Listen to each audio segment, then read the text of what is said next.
इस वक्त सुबह के 7 बज रहे हैं। मैं इज़मिस लेक अतरोर से परिस्तान लेक की तरफ बढ़ रहा हूँ। मुझे यहाँ इज़मिस के रीजन से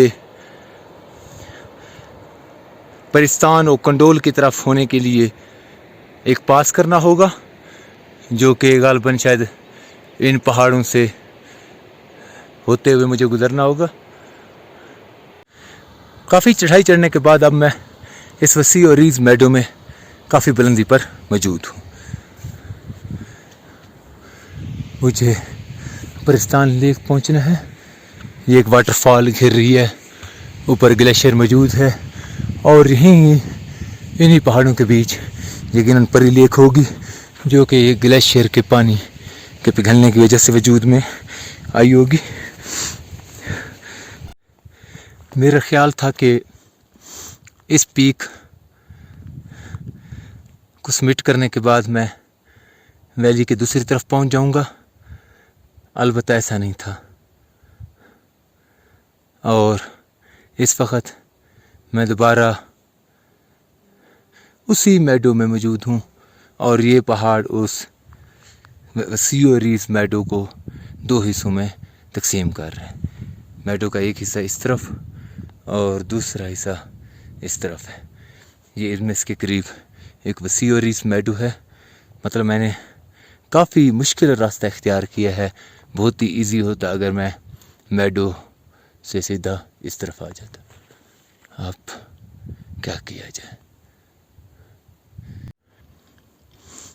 अल्हम्दुलिल्लाह इस वक्त मैं टॉप पर मौजूद हूँ।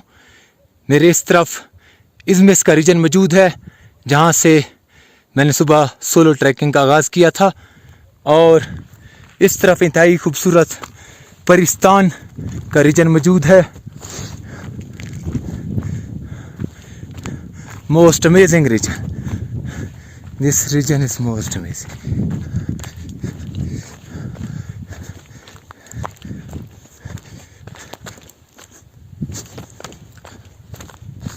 ओह, unbelievable.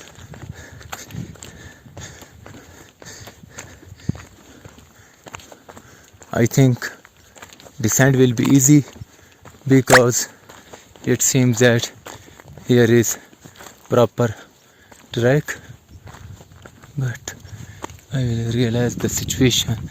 Oh, unbelievable world, unbelievable world. Oh तेरी है।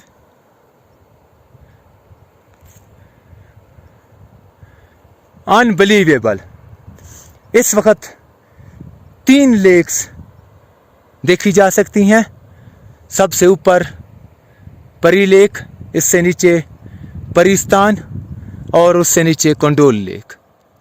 क्या ही ये अमेजिंग और ख़ूबसूरत रीजन है। इस वक्त मैं टॉप पे मौजूद हूँ। यहाँ से कंडोल लेक और परिस्तान और एट द एंड परी लेक वाज़े दिखाई दे रही हैं, बल्कि यहाँ से इनका जो व्यू है वो इंतहाई ही अमेजिंग और दिलकश है। ये बहुत ही खूबसूरत रीजन है। यहाँ से ये अतरोर का रीजन कंप्लीट दिखाई दे रहा है, बल्कि अतरोर से आगे की भी माउंटेन्स नज़र आ रहे हैं। इस तरफ कुंडल लेक और इस तरफ परिस्तान झील। एक बहुत ही खूबसूरत, मेरे ख्याल में शायद ये वादी सफ़ात बल्कि पाकिस्तान के खूबसूरत इलाकों में से एक खूबसूरत इलाका होगा, जो साफ़ व शफाफ और अपनी असल हालत में मौजूद है।